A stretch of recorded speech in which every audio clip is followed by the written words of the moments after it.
The dust of Redemption Gulch was a fine red powder that coated everything, a second skin for a town that had none of its own.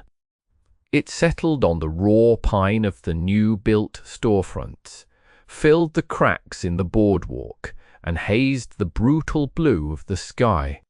The wind that scoured the canyon was not a cleansing one. It simply moved the grit from one place to another, a constant weary sigh that promised nothing but more heat and more dust. It was a place for endings, not beginnings. She stood on the station platform as if she had grown from the sun-scorched planks. Her stillness was a rebuke to the frantic energy of the town, the clatter of wagons, and the shouts of men blasting a new rail line through the indifferent granite of the mountains. Her clothes were the color of a twilight sky, a deep indigo silk embroidered with silver threads that seemed to drink the harsh light and give back nothing. They were the wrong clothes for this place, as wrong as a songbird in a slaughterhouse. Her feet, shod in thin, embroidered slippers, were powdered with ubiquitous red dust, the silver thread already fraying. The man who had brought her here, a portly merchant named Alden, with a face like a clenched fist, gestured at her, as if she were a faulty piece of machinery. He spoke loudly for the benefit of the small crowd that had gathered, the station master, a few dusty prospectors, a woman with a basket of laundry, all drawn by the scent of drama. "It's a sham," Alden bellowed, his voice thick with indignation. "The contract spoke of a landowner's daughter. Look at her, she's no bigger than a child. And those hands, they've never seen a day's work. I've been cheated." He spat a brown stream of tobacco juice that landed perilously close to the hem of her silk trousers. The woman, whose name was May, did not flinch. Her face, a perfect oval of pale jade, remained impassive. Her dark eyes were fixed on the distant, shimmering line of the mountains, as if the man shouting beside her were nothing more than another gust of wind. She held a small cloth-wrapped bundle in her hands, her only luggage in this new world. The station master, a man named Peters, whose authority was as thin as his hair, stepped forward nervously. "Now, Mr. Alden, the arrangement was made. The passage was paid. The passage was paid on false pretenses," Alden snapped. "I'll not have her. She's not what was promised. She's defective." He said the word with a final dismissive cruelty. He turned to May, his face contorted in a sneer. He spoke slowly as if to a simpleton. Go back." He made a shooing motion with his hands. May's gaze finally dropped from the mountains and settled on him. There was no fear in her eyes, no pleading. There was only a vast, silent emptiness, the look of someone who had already lost everything that could be taken. "I will not take her to my home," Alden declared to the station master and to the town. "She is your problem now." With that, he picked up his own valise, strode past her without a second glance, and disappeared into the dusty maw of the town's main street. The small crowd murmured. A few shook their heads in pity, but no one stepped forward. In Redemption Gulch, another's misfortune was a spectator sport, not a call to action. Peters wrung his hands. "Ma'am," he began, his voice cracking, "you can't stay here. The next train east ain't for 3 days. You have money?" May gave a slow, deliberate shake of her head. Her silence was more profound than any wail. "Well then," the station master said, his tone hardening with the inconvenience of it all, "I can't have you loitering on the platform. You'll have to move on." He gestured vaguely toward the town, an invitation to be swallowed by its indifference. She was a piece of unclaimed freight, and he wanted her off his dock. Thane watched from the shade of the assayer's office across the street. He had seen the whole sorry spectacle unfold. He was a man who had made a covenant with solitude. His ranch nestled deep in a high valley, a good half-day's ride from the noise and greed of the gulch. He came to town only when necessity demanded for flour and salt and cartridges, his presence as brief and silent as possible. He was a tall man, broad in the shoulder, with a face weathered by sun and wind to the texture of old leather. His eyes, a pale, washed-out blue, were accustomed to scanning long horizons for signs of weather or stray cattle. They missed little. He had seen the pride in Alden's posture. He felt a familiar, cold anger settle in his gut. It was the anger of a man who valued fairness in a world that was anything but. The casual cruelty of it was like a burr under a saddle blanket, a small thing that could rub a man raw. He had his own ghosts. They lived with him in the quiet of his valley, in the empty spaces in his cabin. The memory of a woman's laughter and the weight of a small child on his shoulders were phantom limbs always aching. He had walled himself off from the world to keep those ghosts close, to tend to the grave of his past without interruption. But the sight of the woman, standing alone and forsaken on that platform, chipped a stone from that wall. He watched as the station master grew more insistent, his voice rising. He watched as the woman, May, finally took a hesitant step off the platform, her thin slippers sinking into the thick dust. She looked left, then right, at the hard faces and the false fronts of the buildings. She was an island, and the tide was coming in. Thane pushed himself off the wall. His movements were economical, without hurry or hesitation. He crossed the street, his boots making a soft, crunching sound in the dust. The few remaining onlookers watched his approach with renewed interest. Thane was a known quantity in Redemption Gulch, but not a known man. His intervention was unexpected. He stopped a few feet from her. She looked up at him, her expression unreadable. She was smaller than he had thought, her head barely reaching his chest. He didn't waste words on pleasantries. His voice was rough from disuse, like a rusty hinge. "You can cook?" he asked. She stared at him, her brow furrowing slightly. She understood the tone, if not the words. He pointed to his mouth, then made a stirring motion with his hand. "Cook," he repeated. Then he made a sweeping gesture. "Clean!" A flicker of understanding crossed her face. She gave a single hesitant nod. "I need a housekeeper," he stated, as if concluding a business transaction. "My cabin, you work, you eat, you have a roof." He pointed west toward the jagged peaks that walled in his valley. "One winter. Then the railroad pays good money. You can buy passage anywhere." It wasn't an offer of charity. It was a proposition, as hard and practical as the land itself.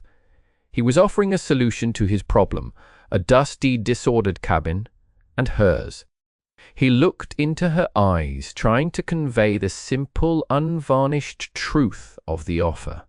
There was no kindness in his face, only a stark, unwavering resolve.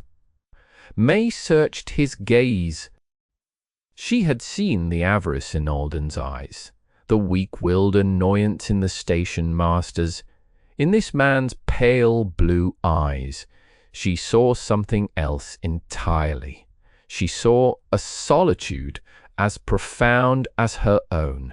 She saw a steadiness like a great stone that the wind and rain could not move. She saw no threat. After a long, silent moment, she gave another single, deliberate nod. It was an acceptance, a surrender, a pact. Thane grunted the sound of a settled matter. He turned and walked toward the general store without looking back to see if she followed. He knew she would. She had no other choice. Inside, he bought a sack of flour, coffee, beans, and a side of bacon. Then he stopped and looked at her feet. He pointed to a row of sturdy leather boots on a shelf. "Size?" he asked, holding up his hands to indicate he didn't know. She hesitated, then shyly pointed to a pair of small, plain work boots. He paid the storekeeper, a man named Henderson, with curious eyes, ignoring the man's unasked questions. He handed the box to May. Her fingers brushed his as she took it, her touch as light as a moth's wing. He led the way to his wagon, a sturdy buckboard loaded with his other supplies. He tossed the sacks in the back, then turned to help her up. She ignored his offered hand, climbing onto the seat with a fluid grace that seemed at odds with her predicament.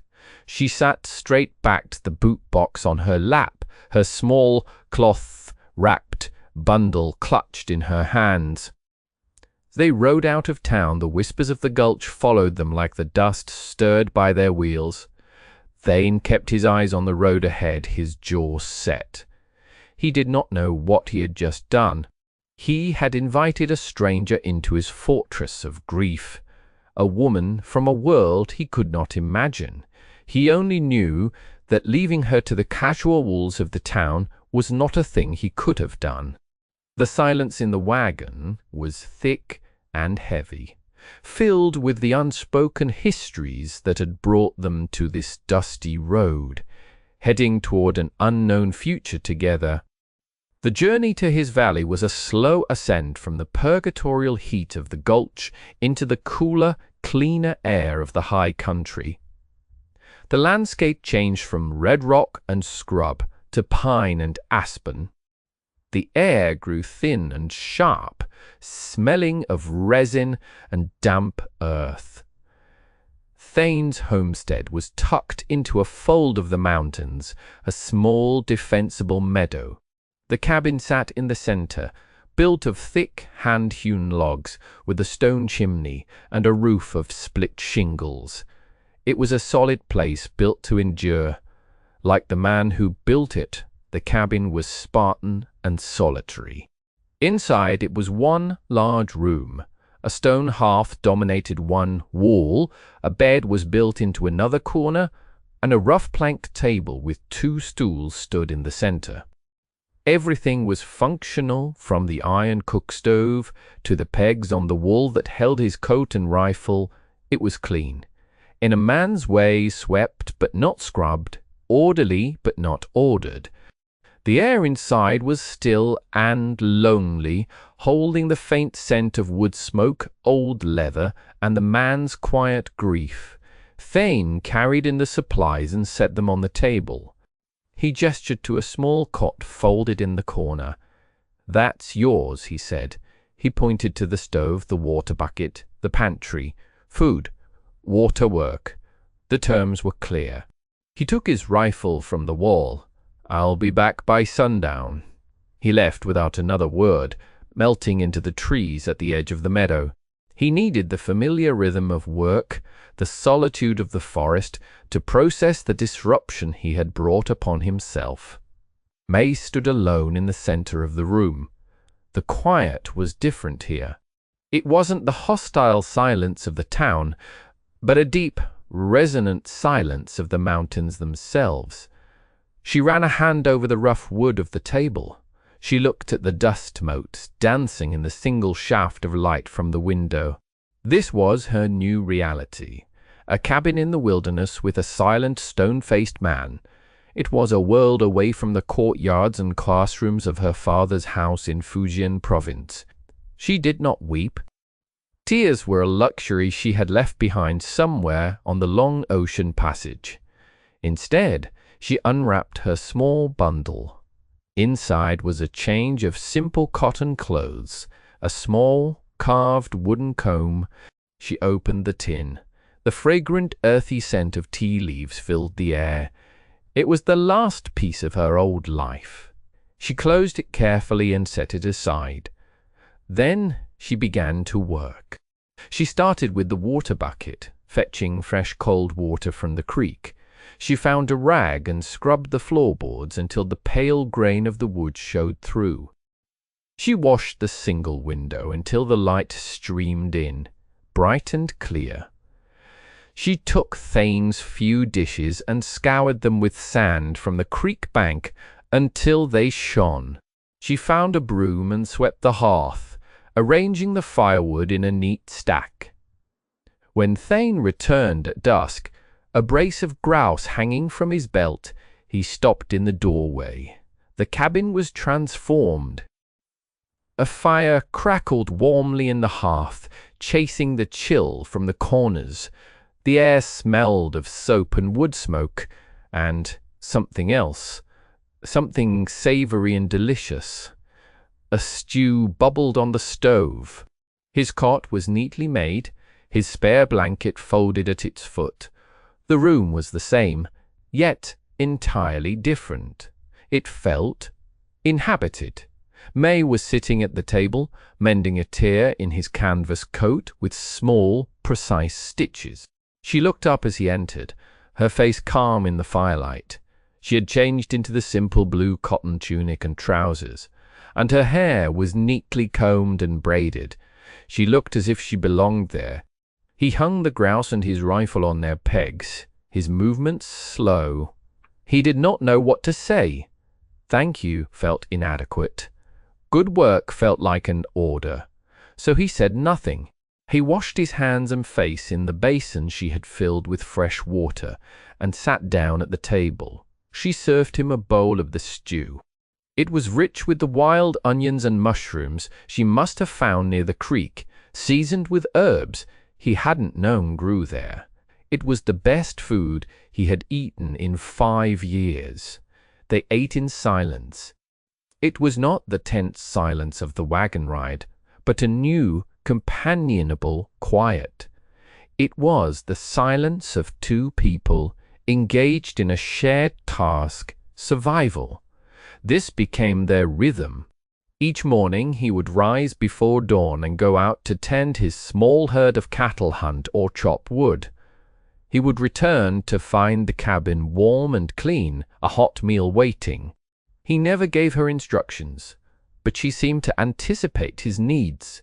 His mended clothes would be folded on his bed, his tools would be cleaned and put away. She was a quiet, constant presence that began to smooth the rough edges of his life. Communication remained sparse, a language of gestures and necessity.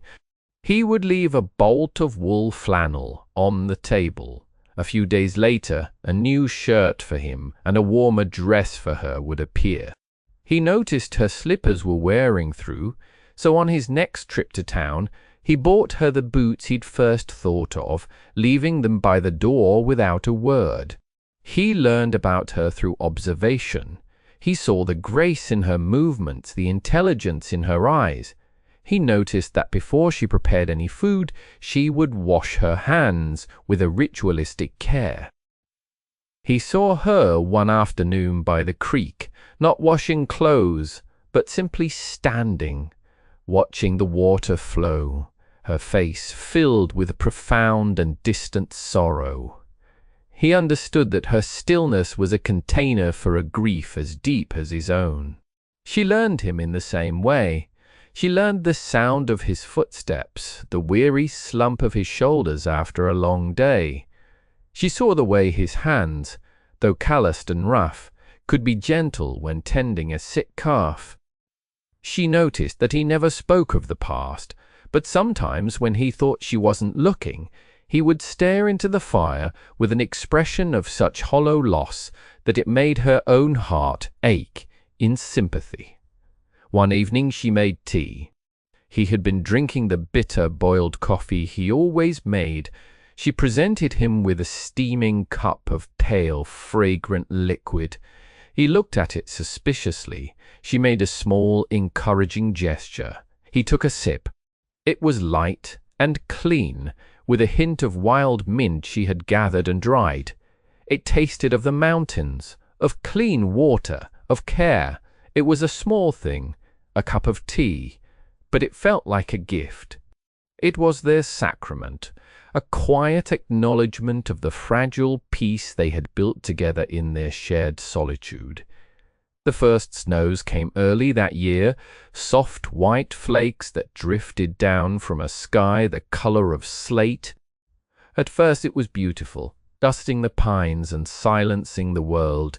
Then the wind rose, a shrieking banshee out of the north, and the blizzard fell upon them like a collapsing mountain. The snow came down not in flakes, but in a solid, blinding wall of white. Thane had been caught out checking a fence line on the far side of the valley. He fought his way back to the cabin, the wind tearing at him like a physical beast, the snow so thick he could barely see his horse's ears. He stumbled inside half-frozen, ice clinging to his beard and eyebrows, his lungs burning with every breath. May helped him pull off his frozen coat and boots. He collapsed onto his cot, shivering uncontrollably, a deep, rattling cough already starting in his chest. By morning the fever had taken him. The world outside disappeared. The blizzard howled, piling snow against the doors and windows, sealing them in a white tomb. Inside, another storm raged. Thane tossed in a delirium, muttering names May did not know. Sarah, little Jacob. His skin was fire, his breathing a ragged, shallow fight for air. May was no longer a silent, graceful presence. She became a tireless, determined force. She kept the fire roaring, melting snow for water. She bathed his face and chest with cool cloths. She forced broth between his cracked lips. The cabin, their small sanctuary, became a crucible, the space between life and death. For 3 days and nights she did not sleep. She watched over him, her small frame a bulwark against the fever that sought to claim him. On the 3rd night, the fever was at its worst. His breathing grew faint, his skin clammy and cold. Desperate, May remembered the small tin she had carried with her from her home. It contained a special blend of tea leaves, mixed with dried roots and flowers, a recipe passed down through her family. Her father, a physician and scholar, had taught her the blend was for calming the lungs and breaking a dangerous fever. She had saved it, a last link to her past. But his life was more important than any memory. She brewed the tea with meticulous care. The ritual a prayer in itself. The aroma that filled the cabin was complex and medicinal, smelling of earth and bitter herbs and something faintly sweet, like osmanthus. She propped Thane's head up and held the cup to his lips. "Drink," she whispered, her first word to him that was not a simple name for an object. He drank, his body too weak to resist. She coaxed the entire cup of the dark, potent liquid into him. Then she sat by his cot, her hand resting lightly on his forehead, and waited. As the blizzard outside finally began to wane, so too did the storm inside him. His breathing deepened, the rattling eased, the fire in his skin cooled. Toward dawn he fell into a deep, natural sleep. When he woke, the world was silent and bright. Sunlight, reflected off the immense drifts of snow, filled the cabin with a brilliant, clean light. May was asleep in a chair by the hearth, her head slumped to one side, a blanket wrapped around her shoulders. She looked exhausted and terribly fragile. He felt weak, but the fever was gone. The air in his lungs felt clean. He knew with a certainty that went deeper than thought that she had saved his life. He lay there for a long time watching her. In the harsh light of the new day, he saw the fine lines of exhaustion around her eyes. He saw the strength in the set of her jaw, even in sleep. He had taken her in as a housekeeper, a practical solution to a problem. But she had become something more. She had become his guardian. Later, when she had woken and they had eaten a thin broth, he asked about the tea. His voice was a hoarse rasp. The tea, it was different. She looked at him, then went to fetch the small tin. She opened it for him. He breathed in the strange, potent scent. "My father," she said, her English careful and slow, pieced together from lessons long ago and the words she had gleaned from him. "He was a doctor. He taught me. For the lungs." It was the most she had ever told him about herself. In that moment he understood. She was not a peasant girl sold into servitude. She was the daughter of an educated man, a woman of refinement and knowledge, cast adrift by a cruel fate. The tea was not just a folk remedy. It was a legacy of learning and love. His respect for her, already deep, shifted into a kind of awe. She had brought not just order to his home, but a knowledge and grace that shamed the crude ambitions of men like Alden. The silence that followed was different. The last of the walls between them had crumbled during the shared vigil. In the white, silent world of the snowbound cabin, they were no longer just a man and his housekeeper. They were two survivors bound by a debt that could never be repaid. He looked at her, truly looked at her, and saw the woman she was, not just the shadow of his own grief.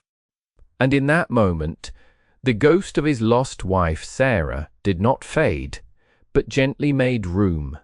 "My wife," he said, his voice still rough, the words tearing their way out of a place he had sealed off years ago. "And my son.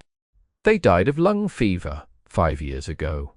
May's dark eyes filled with an empathetic sorrow. She did not offer empty words of comfort. She simply reached out and, for the first time, laid her hand on his arm. The touch was light, but it anchored him. It was a silent acknowledgement of his pain, a sharing of the burden. In the stillness of the cabin, surrounded by a world reborn in white, they shared their griefs, and in doing so began to build something new upon the foundations of their sorrow. Spring came to the high valley like a promise fulfilled. The snow receded, the creek swelled with meltwater, and the meadow turned a vibrant, impossible green. The rhythm of their life resumed, but it was changed. The silence between Thane and May was now a comfortable language, richer than words. He found himself talking to her, telling her about his cattle, the way the seasons turned in the valley, small things he hadn't spoken aloud to anyone in years. She in turn shared more of her own story, painting pictures with her careful words of a life of gardens, books, and family in a faraway land, a life lost to famine and political upheaval that had forced her father to sell her into a marriage contract. Their shared solitude was no longer a mark of loneliness, but of partnership. One afternoon, as they were planting a small vegetable garden near the cabin, a shadow fell over them. 3 riders sat on their horses at the edge of the meadow, their presence a violation of the valley's peace. The man in the center was Silas Croft. He was dressed in a fine tailored coat and a clean hat, a man whose wealth was built on the broken backs of miners and the fine print of contracts. He was the man who had bought May's original contract from the shamed merchant Alden. The men flanking him were rougher sorts, hired muscle with pistols holstered high on their hips. Thane rose slowly, placing himself between the riders and May. He wiped the dirt from his hands on his trousers, his movements calm, deliberate. "Thane!" Croft called out, his voice smooth and confident. "I heard you'd taken in some stray livestock. I've come to collect my property." He smiled, a cold, predatory expression that did not reach his eyes. He was a man who enjoyed his power, who savored the moments he could remind others of their place beneath him. "She's not property," Thane said, his voice low and even, "and she's not yours." Croft chuckled at a sound that held no humor. "I hold the contract, paid for and signed. Alden was a fool to let her go, but his loss is my gain. The law is on my side. I have a bill of sale for one Chinese woman, name of me." He produced a piece of paper from his coat pocket, waving it like a small flag of victory. "She's a debt, an asset, and I mean to have her." May had risen to her feet behind Thane. Her face was pale, but her back was straight, her hands clenched at her sides. The old fear was there, but it was overshadowed by a new, hard-won resilience. "This is my land," Thane said, his gaze as steady and unyielding as the mountains behind him. "You're not welcome here." "Your land," Croft's smile widened. "I've had my lawyers looking into your claim, Thane. It's a bit flimsy. A few missed filing dates, a disputed survey line. It would be a shame for you to lose this cozy little valley over a matter that doesn't concern you. Give me the woman, and I'll forget all about the precarious state of your deed." It was the ultimatum. Her or his home. The life he had built, the last connection to the land where his family was buried. For a moment, the old solitary Thane might have considered it. The world was a cruel place. A man had to protect what was his. But he was not that man anymore. The winter had changed him. The fever and the quiet care that had pulled him through it had thawed something, frozen inside him. He looked at the cabin, at the wisp of smoke rising from the chimney, at the small garden they had just started. He looked at the woman standing behind him, who had faced down her own ghosts and his, who had brought life back into his empty world. This wasn't just his land anymore. It was their home. He turned his head slightly, his voice just for May. "Go inside. Bar the door." He hesitated, her dark eyes searching his. She saw the absolute resolve there, the quiet finality of his decision. She gave a small nod and retreated to the cabin, the sound of the heavy wooden bar sliding into place echoing in the quiet meadow. Thane turned his full attention back to Croft. There was no calculation in his eyes, no fear, only a cold, clear certainty. "She stays," he said. The words were not a negotiation. They were a statement of fact, as solid and immovable as the granite peaks that surrounded them. Croft's face darkened, the mask of civility slipping. "You're a fool, Thane. You've just chosen to lose everything for a piece of used chattel. I'll be back, and when I return, I'll take what's mine. The woman, and this valley." He wheeled his horse around, his men following suit. They galloped away, their departure leaving a wound in the peaceful air. Thane stood watching until they were gone, a solitary figure guarding the entrance to his world. He had defied a powerful man, declared war on the forces of greed and cruelty that ran the gulch. The cost would be high. But as he turned and walked back toward the cabin, toward the woman waiting inside, he knew it was a price he was willing to pay. The solitude he had once cherished now felt like a cage he had just broken free from. He had something to protect. Again, he had a home. The week that followed was a tense, quiet vigil. Thane worked with a rifle always close at hand, his eyes constantly scanning the tree line. May's calm presence was a steadying force, but a current of fear ran beneath the surface of their days. They both knew Croft was not a man who made idle threats. The peace of their valley had been broken, and the coming confrontation felt as inevitable as a summer thunderstorm. It came on a hot, still afternoon. Thane was splitting wood near the cabin when he heard the sound of multiple horses approaching, not from the main track, but through the woods, a flanking maneuver. He dropped the axe, grabbed the rifle leaning against the wood pile, and moved to the front of the cabin. Croft was there, with 6 men this time. They were not the local hired hands from before. These were hard men, their faces blank and merciless.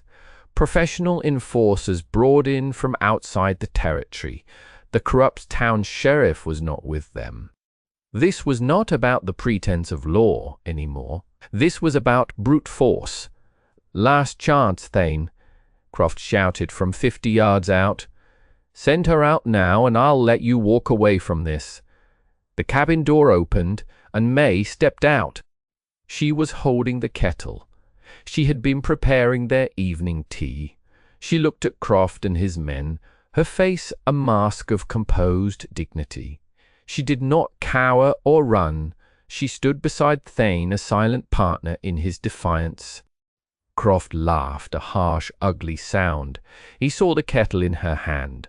"Still playing at being a lady with your dirt-water tea?" he sneered. His gaze swept over her, contemptuous and possessive. "I'm done talking," he nodded to his men. "Go get her." The men dismounted and began to advance across the meadow, spreading out in a loose line. It was 7 against 1. The odds were impossible. Thane raised his rifle, the stock firm against his shoulder. He wasn't a gunslinger, but he was a hunter. He was patient. He would make his shots count. As the men closed the distance, Croft's voice cut through the air again, dripping with mockery. "What is she to you, Thane? Really, your cook? Your whore? He's not worth dying for." Thane's gaze never wavered from the advancing men. His answer was not for Croft. It was for May. It was for the ghosts of his past and the hope of a future. It was the truest thing he had ever said. "She is my family." The words hung in the still air, simple, profound, and absolute.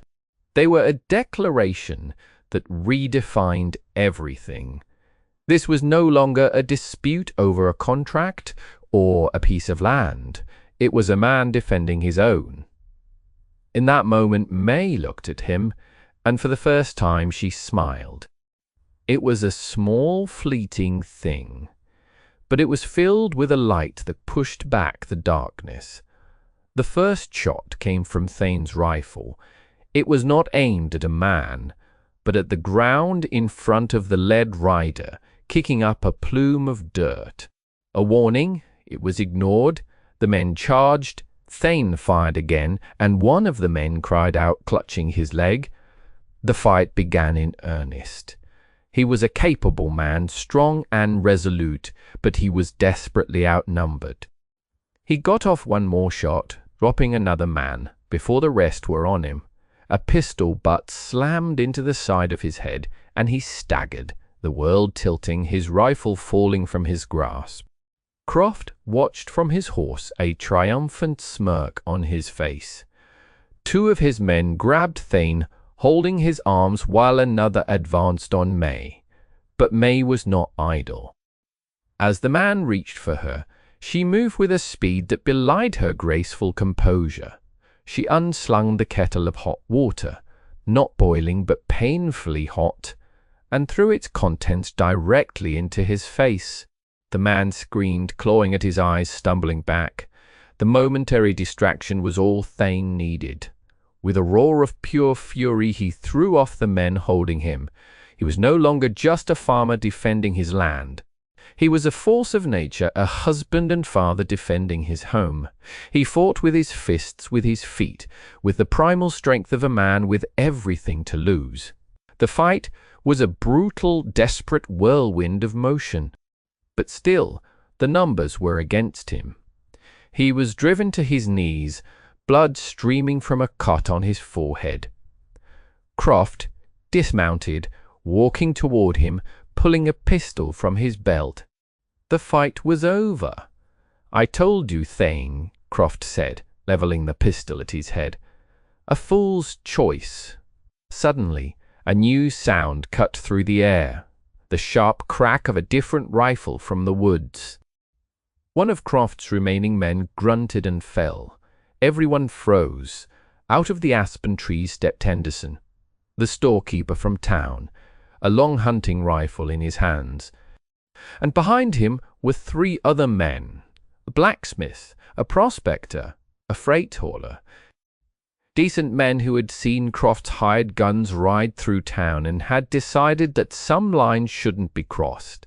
"That's far enough, Croft," Henderson called out, his voice steady.